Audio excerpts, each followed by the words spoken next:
आर्हत वाङ्मय में कहा गया है, अह पंचहिम ठाणेहिम जेहिम शिक्षा न लभ्भई थम्भा कोहा पमाएणम रोगेणालस्य एणये। हमारे जीवन में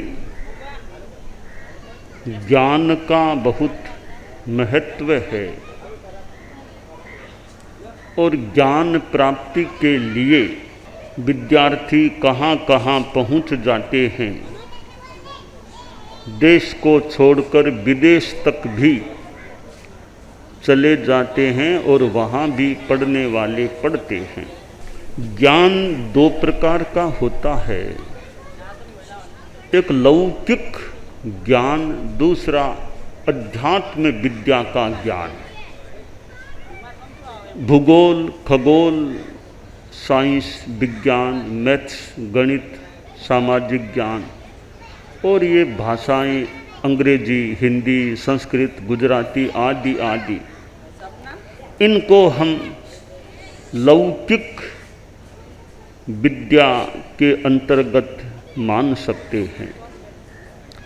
दूसरा विषय है अध्यात्म विद्या। इसमें स्पिरिचुअलिटी, स्पिरिचुअलिज्म, आत्मा, परमात्मा, स्वर्ग, नरक और आत्मा कैसे निर्मल बने आदि आदि बातों का समावेश हो सकता है।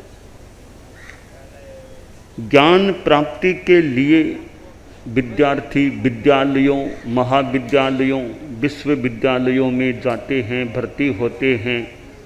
वहाँ अध्ययन अध्यापन होता है। प्रश्न है, ज्ञान किस लिए अर्जित करना चाहिए? ज्ञान प्राप्ति का पर्पज, उद्देश्य क्या है? एक उत्तर तो हो सकता है लर्निंग फॉर अर्निंग, कि अध्ययन, लर्निंग, विद्या प्राप्ति इसलिए हो कि विद्यार्थी आगे जाकर अर्निंग, कमाई करने के लायक बन सके और कमाई कर सके। यह एक उद्देश्य शिक्षा का हो सकता है और मैं इसे कोई गलत भी नहीं मानता, क्योंकि अर्निंग के बिना भी जीवन में कठिनाई हो सकती है। तो लर्निंग फॉर अर्निंग, यह एक उद्देश्य शिक्षा का अर्निंग हो सकता है। इसके अलावा श्रुत ज्ञान प्राप्त करना, ज्ञानी बनना, कि मैं ज्ञानी बनूं, क्योंकि ज्ञानी बनकर मैं अपने चित्त को एकाग्र कर सकूं, मैं सन्मार्ग में स्थित हो सकूं और मैं दूसरों को भी सन्मार्ग में स्थापित कर सकूं। इसलिए मुझे पढ़ना चाहिए, अध्ययन करना चाहिए। आत्मनिर्भरता अध्ययन से प्राप्त हो जाए, यह एक उद्देश्य है। तो अध्ययन के द्वारा, ज्ञान के द्वारा आदमी संस्कार संपन्न बने, सद्गुण संपन्न बने, यह भी एक विद्या का लक्ष्य, उद्देश्य हो सकता है। विद्यार्थी में ज्ञान आए और अच्छे संस्कार आए। संक्षेप में हम कहें, संस्कार युक्त शिक्षा प्रणाली, ऐसी शिक्षा पद्धति हो, ऐसी एक प्रविधा हो कि उसके माध्यम से विद्यार्थियों में ज्ञान भी बढ़े और अच्छे संस्कार, non violence, honesty, de addiction, अहिंसा, नैतिकता, ईमानदारी, नशा मुक्ति आदि अच्छे संस्कार भी आए। विद्यार्थी पोलाइट भी बने तो फियरलेस भी बने, विनीत भी बने तो अभीत भी बने, अभय भी बने। विद्यार्थी अपने जीवन में कुछ अच्छा कर सके। सारे विद्यार्थी एक समान न भी हों, कई कई विद्यार्थी बहुत अच्छे निकल सकते हैं। समाज में बड़े नेता होते हैं, राजनीति के क्षेत्र में बड़े नेता होते हैं, धर्म नीति के क्षेत्र में बड़े बड़े गुरु आचार्य धर्म नेता होते हैं। तो कभी तो वे भी बच्चे ही थे और उन्होंने भी हो सकता है अध्ययन किया हो, स्कूल आदि में पढ़े हों और आगे जाकर वे विशिष्ट व्यक्तित्व के रूप में उभर कर सामने आ जाते हैं। विद्यार्थी पढ़ते हैं, शास्त्र में बताया गया है 5 ऐसे कारण हैं जिनसे शिक्षार्थी विद्यार्थी ज्ञान प्राप्त नहीं कर सकता। 5 कारणों में पहला कारण है थंभा, अहंकार। ज्ञान प्राप्ति में एक बाधा है अहंकार। ज्ञान प्राप्त करना है तो ज्ञान के प्रति भी हमारा आदर का भाव हो और ज्ञान दाता के प्रति भी आदर का भाव हो, ज्ञानी के प्रति भी आदर का भाव हो। यह अहंकार रहितता है तो ज्ञान प्राप्ति की एक शिला, एक बाधा जो है, अवरोध है, वह दूर हो जाता है।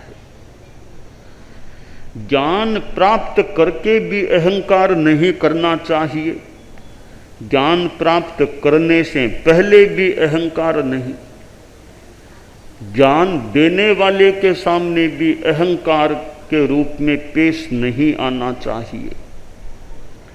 तो अहंकार ज्ञान प्राप्ति में बाधा है और विद्यार्थी को अहंकार रहित होकर विनय भाव से ज्ञान प्राप्त करने का प्रयास करना चाहिए।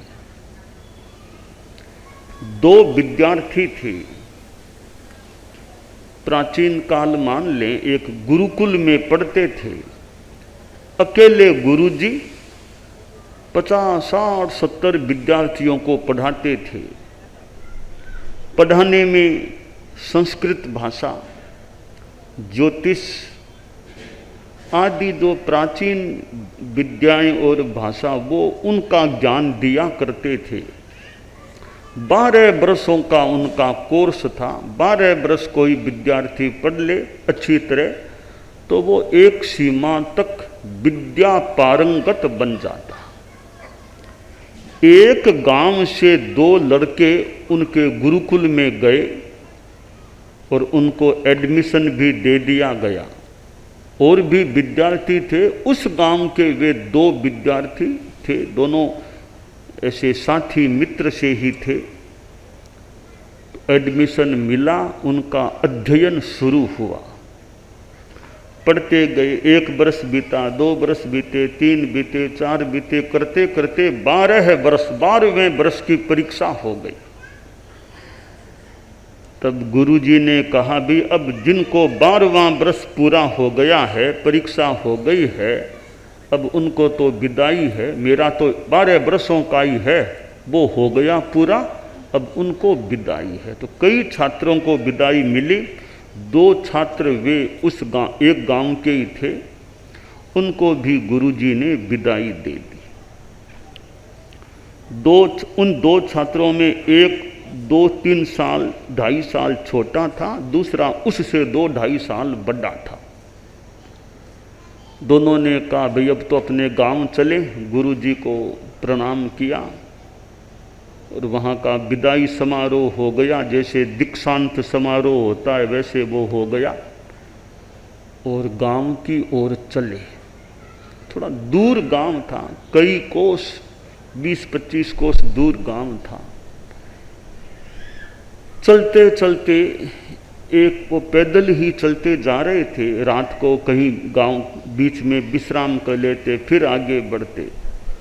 एक दिन वो सुबह सुबह चले और अगले गांव पहुंचना था जहां पड़ाव करना था। बीच में एक कुआं आया, सोचा ये कुआं आ गया, थोड़ा पानी भी पी लें और स्नान और भी कर लें, कहीं मिलेगा तो यहाँ आसपास नाश्ता भी कर लें, फिर आगे बढ़ेंगे। दोनों ने वहाँ कुएं पर कुर्ला कर लिया, स्नान कर लिया, थोड़ा पानी पी लिया, अपना तिलक छापा, जो लगाने की उनकी विधि थी वैसे सब लगा लिया। सोचा 10-15 मिनट यहाँ पेड़ की छाया आराम कर ले, फिर आगे बढ़ते हैं। कुएं के पास ही बैठे थे, इतने में एक गांव की वृद्ध महिला, बुढ़िया, सिर पर यूं घड़ा लेकर आई कि कुएं से पानी लेना था। पानी भर भी लिया, वो घड़ा कह दें या मटका जो भी था, उसमें पानी भर लिया। अब वो सिर पर उसको रख भी लिया। इतने में देखा रे दो ये जवान बैठे हैं, रे तिलक छापा किए हुए हैं, कोई ज्ञानी पंडित लोग लगते हैं। तो मेरा एक प्रश्न है वो इनसे पूछ लूं। तो वो बुढ़िया बोली, पंडित जी महाराज आप तो लगते हो ज्ञानी पुरुष हो, तो एक प्रश्न पूछ लूं क्या? हाँ माँ जी पूछो। तो बुढ़िया बोली, मेरा बेटा सेना में भर्ती है और इन दिनों में थोड़ा युद्ध का और का थोड़ा चल रहा है, और उसको भी मौका मिला है युद्ध के उधर प्रांगण में सुरक्षा के लिए जाने का। तो मेरा प्रश्न है, मेरा बेटा जिंदा रह जाएगा ना, युद्ध में कहीं शहीद तो नहीं होगा ना, यानी मेरे पास वापिस आ जाएगा ना, सकुशल आ जाएगा ना पंडित जी? ये मुझे, आप तो ज्ञानी लोग हो, ज्योतिष के और के जानकार होंगे, तो इस प्रश्न का जवाब दे दो। दो जो छात्र पंडित थे, एक बड़ा था और एक छोटा, 2-2.5 साल का अंतर। तो जो बड़ा पंडित था थोड़ा उतावलापन भी था, थोड़ा यूँ विनय का भाव भी गुरु के प्रति और ज्ञान के प्रति कम था, ऐसा लगता है। तो ज्यों ही बुढ़िया ने वो प्रश्न पूछा था, प्रश्न वो पूछते पूछते ही वो बुढ़िया का मटका माथे पर था, वो नीचे गिर गया। वो ध्यान रहा नहीं, वो नीचे गिर गया। तो बुढ़िया कह रही थी आ जाएगा ना, आ जाएगा ना, करते करते वो मटका नीचे गिर गया। नीचे गिरा और मटका फूटा और पानी बह गया। ये घटना देखी, मटका गिर गया, फूट गया। तो वो बड़ा पंडित था, उतावलापन भी था, बोल गया, माँ जी क्या बेटा आएगा? मर गया तेरा बेटा, मर गया, क्या आ जाएगा? मर गया बोला और बुढ़िया रोने लग गई कि पंडित जी ने कह दिया कि मर गया। बोली, पंडित जी मैं तो बेटे का मुंह भी अब दोबारा अभी नहीं देख सकी। ओहो मर गया, आपने कहा है मर गया, मर गया। काफ़ी रोने लगी। छोटा पंडित था, उसने थोड़ा ध्यान लगाया। हमारे यहाँ अध्यात्म की साधना पद्धति में ध्यान का भी महत्व है कि आदमी मेडिटेशन करे, ध्यान करे, चित्त की निर्मलता, एकाग्रता बढ़े। विद्यार्थी बच्चे जो भी बैठे हैं, पढ़ने वाले, साथ में मेडिटेशन भी थोड़ा 2 मिनट 5 मिनट की, कैसे चित्त को एकाग्र करना, शरीर को स्थिर करना, मन को एक जगह केंद्रित करना। जैसे विद्यार्थी बैठे हैं, थोड़ा सा मैं एक प्रयोग बताऊं। सीधे बैठेंगे ना, सीधे रीढ़ की हड्डी सीधी, गर्दन को सीधा करके एक ध्वनि है भंवरे की तरह यहाँ गुंजन करना। श्वास भर करके वो ध्वनि होती है, जैसी आप मुझे देख लीजिए, श्वास भर के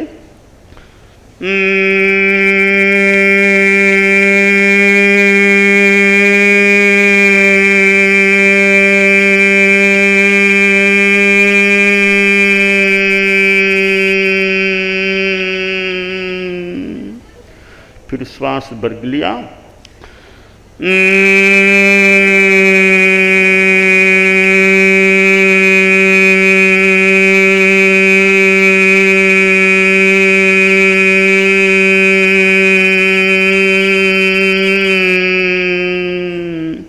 ऐसे, ये एक महाप्राण ध्वनि इसका नाम है। और शरीर को स्थिर करके, आंखें मूंद करके, श्वास यूँ भर करके, फिर श्वास छोड़ते हुए ध्वनि करना, मन में कल्पना करना, ये ध्वनि यानी मेरे में ऊर्जा, आध्यात्मिक ऊर्जा का संचार हो रहा है। अब आप बच्चे कर सको तो करो, शरीर को यहाँ सीधा बैठने में सीधा बैठ करके, अकड़न नहीं, सीधा बैठ के हाथों को यूँ, हाथ है ना ये तर्जनी और अंगूठा यूँ दोनों को मिला करके, बायां हाथ बाएं घुटने पर, दायां दाएं घुटने पर यूँ करके, अब आंखें कोमलता से बंद करके, श्वास भर करके अब मेरे साथ ध्वनि कीजिए। होठ बंद रखें।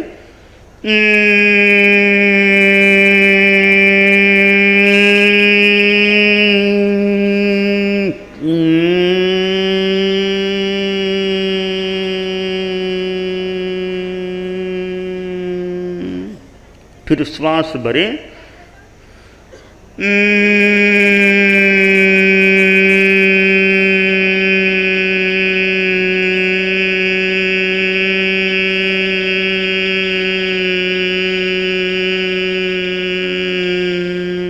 श्वास भरें।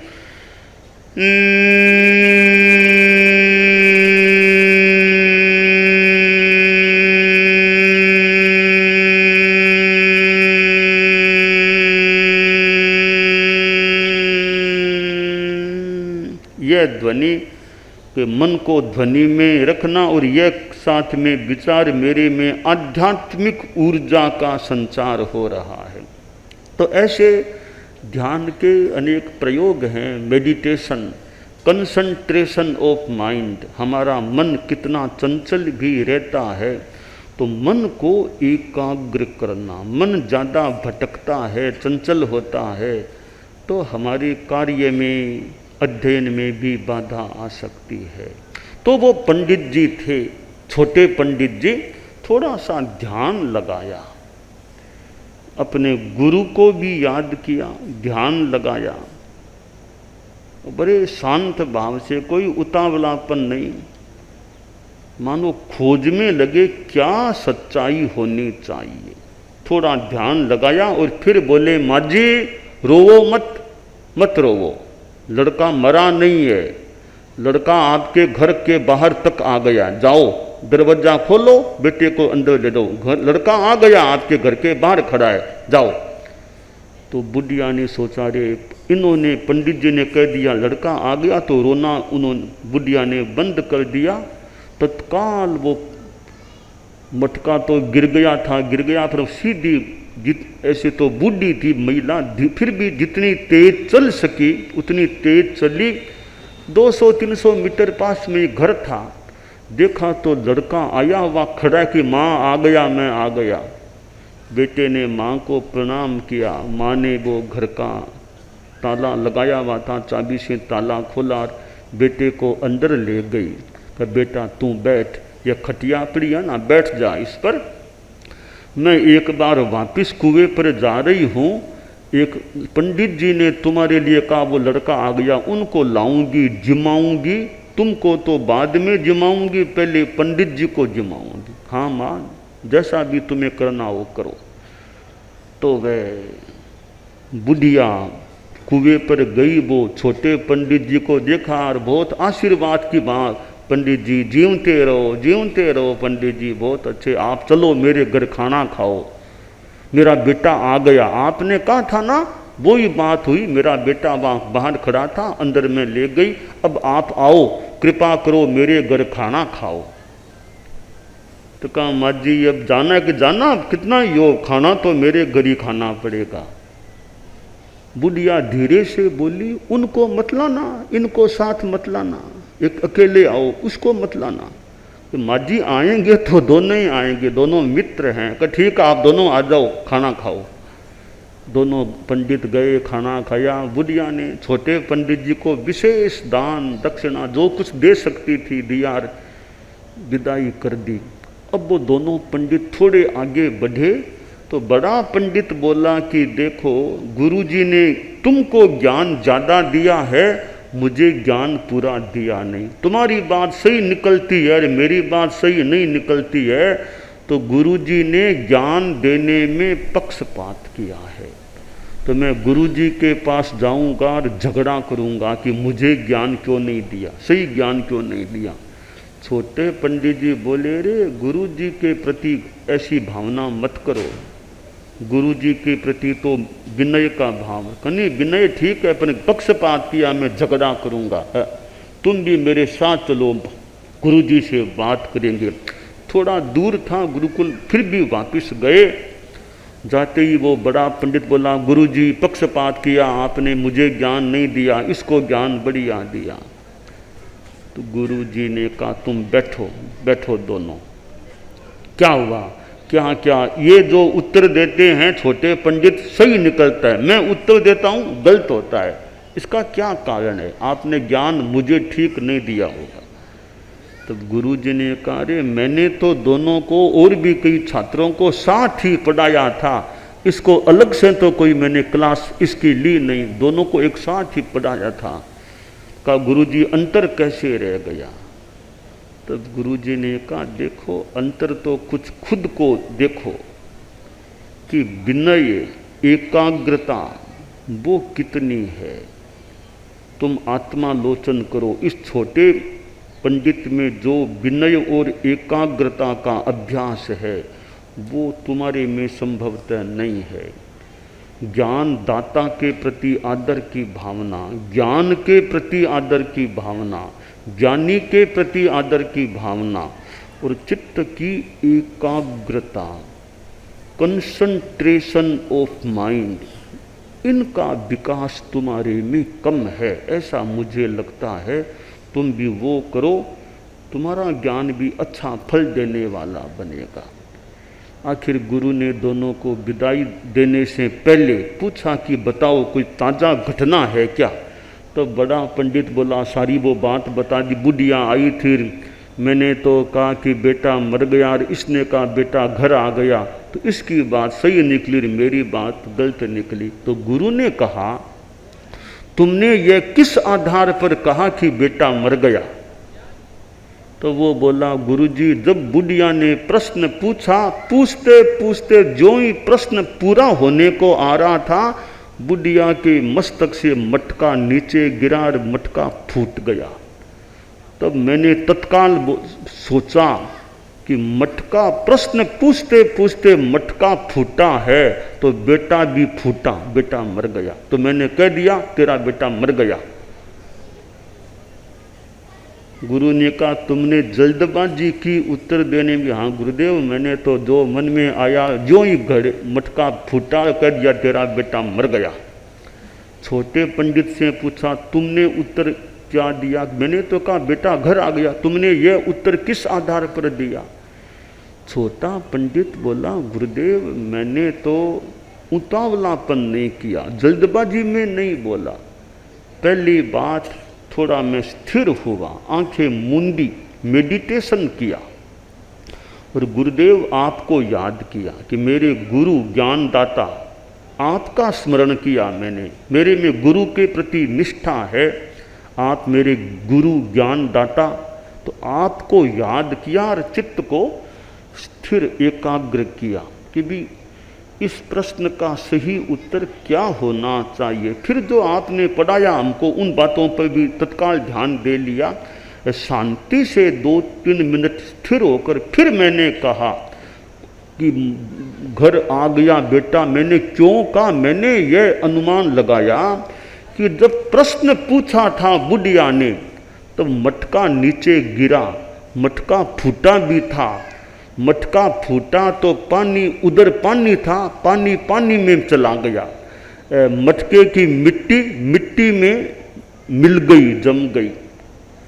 तो मैंने देखा, अरे पानी पानी से मिला है, मिट्टी मिट्टी से मिली है, तो बेटा भी माँ से मिलेगा, बेटा भी माँ से मिलेगा। यह निष्कर्ष निकाला और मैंने कह दिया बेटा घर आ गया, जाओ देखो बेटा वास्तव में घर के पास आ गया था।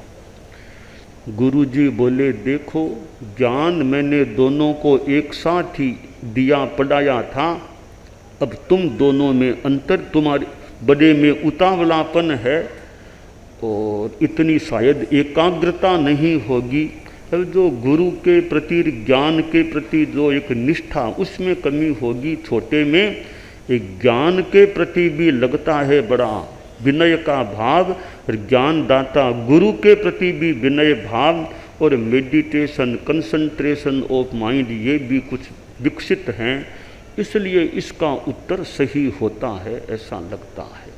तो खैर हमारे जीवन में ये ज्ञान के प्रति और ज्ञानी के प्रति, ज्ञानदाता के प्रति भी विनय हो, अनासातना का भाव हो और अहंकार से हम बचें तो ज्ञान प्राप्ति में हमें विशेष सफलता मिलने की एक संभावना बन सकती है। गुस्सा भी ज्ञान प्राप्ति में बाधा है, ज़्यादा गुस्सा नहीं करना चाहिए। विद्यार्थी हैं, छोटी छोटी बात लेके आपस में लड़ना झगड़ना, वो उसके मारा उसके, लड़ना झगड़ना फालतू ये नहीं करना चाहिए। मैत्री भाव, लड़ना झगड़ना नहीं, विशुद्ध मैत्री भाव रखना चाहिए। ज़्यादा गुस्सा नहीं करना, दूसरा कोई कुछ कर भी दे गुस्सा नहीं करना, वापस गाली नहीं देना, अपने मुंह से कभी गाली नहीं निकालना चाहिए। अच्छी भाषा, शिष्ट भाषा, ये एब्यूज गाली और ये आदत बच्चों में न रहे, गाली किसी को नहीं देना, भाषा खराब नहीं बोलना चाहिए। तो यह गुस्सा नहीं आए, यह भी एक ज्ञान प्राप्ति में गुस्सा बाधा है, गुस्से का नहीं करना बाधा का अभाव है। प्रमाद बाधा है, विद्यार्थी है प्रमाद कि वो ज़्यादा खाना, कोई कुछ, आज कई बच्चे ड्रग्स में और में इन प्रमादों में चले जाएं, गलत कार्यों में, तो फिर ज्ञान में बाधा है। प्रमाद में स्वाध्यायान माँ प्रमादिहि, स्वाध्याय से प्रमाद नहीं करना यह भी सूक्त है। और ये ड्रग्स आदि आदि चीज़ों में जाना, इनसे ये भी एक प्रमाद हो सकता है, तो प्रमाद से भी बचना चाहिए। चौथी बाधा रोग बीमारी, शरीर में बीमारियां नहीं लगनी चाहिए। बाकी तो कर्मों का योग है, लग जाए पर अपनी ओर से सावधानी रहे कि बीमारी न हो, शरीर स्वस्थ हो। बीमार आदमी कितना क्या पढ़ पाएगा, स्वस्थ है तो अच्छा परिश्रम कर सकता है, पढ़ सकता, निरोगता अपेक्षित है। पांचवी बाधा है आलस्य, आलस्यम ही मनुष्याणाम शरीरस्थो महारिपुः, आलस्य मनुष्यों के शरीर में रहने वाला महान शत्रु है। तो आलस्य नहीं करना चाहिए, परिश्रम करना चाहिए। हार्ड वर्किंग, सफलता का एक आधारभूत तत्व है परिश्रम करना। श्रम करो सफल बनो, श्रम करना चाहिए। अध्ययन करना है तो श्रम करना, उसमें मन लगा करके अध्ययन करना, पढ़ना चाहिए। तो अहंकार, गुस्सा, प्रमाद, रोग और आलस्य, ये 5 बाधाएं हैं ज्ञान प्राप्ति में। इन बाधाओं को विद्यार्थी दूर रखे तो विद्यार्थी ज्ञान के क्षेत्र में भी बढ़ सकता है। अच्छे संस्कार की, अहंकार नहीं, गुस्सा नहीं, अपने आप ही अच्छे संस्कारों का भी एक समुत्पादन या स्थिति बन सकती है और वे संस्कार आगे भी जीवन में बने रहें। विद्यालय महाविद्यालय से विदाई लेने के बाद भी अच्छे संस्कार बने रहें तो जीवन काफ़ी अच्छा बन सकता है। आचार्य श्री तुलसी आचार्य श्री महाप्रज्ञ जी जो जैन आचार्य हुए हैं, हमारे धर्म संघ के क्रम से 9वें और 10वें आचार्य श्री थे।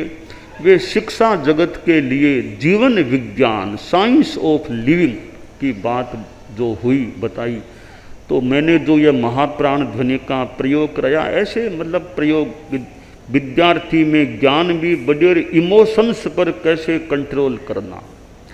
एक विद्यार्थी में physical development, intellectual development, mental development and emotional development, 4 प्रकार के विकासों की आवश्यकता है कि विद्यार्थी में फिजिकल शारीरिक विकास भी हो, इंटेलेक्चुअल बौद्धिक ज्ञानात्मक विकास भी हो एंड मेंटल और इमोशनल मानसिक और भावात्मक विकास भी हो।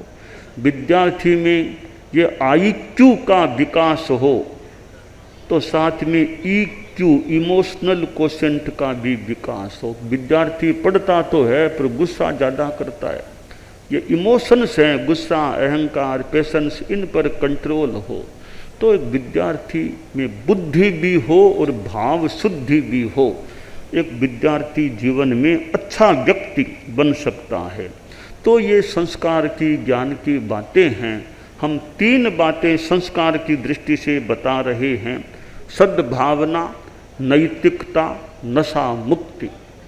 सद्भावना यानी जाति संप्रदाय आदि को लेकर दंगा फसाद, मार काट, हिंसा, हत्या, फालतू लड़ाई झगड़ा, इनमें नहीं जाना चाहिए। राड आदि बाढ़, फालतू राड झगड़ा किसी से नहीं करना चाहिए। न पड़ोसी से करना चाहिए, न परिवार में करना चाहिए, न विद्यालय में करना चाहिए। फालतू लड़ाई झगड़ा करना नहीं, राड झगड़े में नहीं जाना। यह सद्भावना, सबके प्रति सद्भावना, न केवल विद्यार्थी और भी गांव के लोग हैं कि गांव में रहने वालों में भी सद्भावना। एक गांव में हिंदू संस्कृति को मानने वाले मुस्लिम लोग, ईसाई, सिख, विभिन्न लोग हो सकते हैं। तो गांव में रहने वाले सब मैत्री भाव से रहें। बाजार में जाते हैं, मुसलमान की दुकान भी हो सकती है, हिंदू संस्कृति वालों की हो सकती है और किसी की, तो जाते हैं, मिलते हैं, जुलते हैं। तो ये जाति को लेकर, संप्रदाय को लेकर दंगा फसाद, हिंसा, मार काट ये गांव में न हो। सद्भावना, अच्छी भावना परस्पर बनी रहे। दूसरी बात है नैतिकता, कि जो भी कार्य करें, बिजनेस करें, लेन देन धंधा करें, विद्यार्थी भले परीक्षा दें, उसमें ईमानदारी रखने का प्रयास करें। Honesty is the best policy, ईमानदारी सर्वोत्तम नीति है। तो विद्यार्थी भी ईमानदारी रखे और भी जो गांव के लोग भी जीवन में ज़्यादा से ज़्यादा ईमानदारी रहे, ऐसा प्रयत्न रखें। तीसरी बात है नशा मुक्ति, डी एडिक्शन। यह शराब, सिगरेट, बीड़ी, खैनी, गुटखा आदि आदि यह ड्रग्स है और नशीली चीज़ों के अवांछनीय सेवन से बच के रहना चाहिए। तो ये 3 चीज़ें, सद्भावना, नैतिकता, नशा मुक्ति, तो विद्यार्थी सामने बैठे हैं और भी गांव के भी लोग 3 प्रतिज्ञाएं बता रहे हैं। पहली प्रतिज्ञा, मैं सद्भाव पूर्ण व्यवहार करने का प्रयत्न करूँगा। दूसरी प्रतिज्ञा, मैं यथासंभव ईमानदारी का पालन करूँगा। तीसरी प्रतिज्ञा, मैं शराब और ड्रग्स का सेवन जिंदगी में अवांछनीय रूप में यानी नहीं करूँगा। तो ये 3 प्रतिज्ञाएं जो मैंने बताई, सद्भावना की, नैतिकता की, नशा मुक्ति की, विद्यार्थियों को ये प्रतिज्ञाएं कैसी लगी? अच्छी लगी या कैसी लगी? अच्छी लगी या नहीं लगी? अच्छी हैं? गांव के लोगों को कैसी, अच्छी लगी या नहीं लगी? अच्छी लगी है। विद्यार्थियों को अच्छी लगी है ना? अच्छी लगी, हाथ ऊंचे करोगे, अच्छी लगी तो हाँ हाथ, अच्छी लगी है तो प्रतिज्ञाएं बोलोगे, लेने का प्रयास जितना ले सको। तो विद्यार्थी खड़े खड़े लोगे प्रतिज्ञा, खड़े खड़े हैं, बोले मैं सद्भाव पूर्ण व्यवहार करने का प्रयत्न करूंगा। मैं यथासंभव ईमानदारी का पालन करूंगा। अब तीसरे में देखिए, शराब कभी भी नहीं पीना। पूरा लंबा जीवन काल मान लो याद रहे न रहे तो कम से कम 5 वर्षों तक तो शराब कभी नहीं पीना। यह जो ड्रग्स का अवांछनीय सेवन नहीं करना। जीवन भर करें तो बढ़िया बनना विद्यार्थी क्यों, कम से कम 5 साल तो करना है नहीं। इस संदर्भ में बोलिए, पक्का मन हो कि या तो जिंदगी भर नहीं करना, कम से कम 5 साल नहीं करना सेवन शराब का, ड्रग्स। तो बोलिए मैं जिंदगी में अथवा 5 वर्षों तक कभी भी कहीं भी शराब नहीं पीऊंगा और ड्रग्स का सेवन नहीं करूंगा अवांछनीय रूप में। ठीक है, तो सद्भावना, नैतिकता, नशा मुक्ति 3 चीज़ें आपके जीवन में रहें, जीवन अच्छा रहे और विद्यार्थियों में ज्ञान और अच्छे संस्कार दोनों पुष्ट हों। और भी साठंबा गांव में आना हुआ, गांव में जैन लोग, नॉन जैन जो भी हैं, सब में खूब धार्मिक संस्कार रहें। जैन लोगों में अपने जो भी सामायिक नवकार मंत्र आदि आदि का विक्रम रहे, संवत्सरी का उपवास आदि का, तो गांव में धार्मिकता बनी रहे, यह कामना है।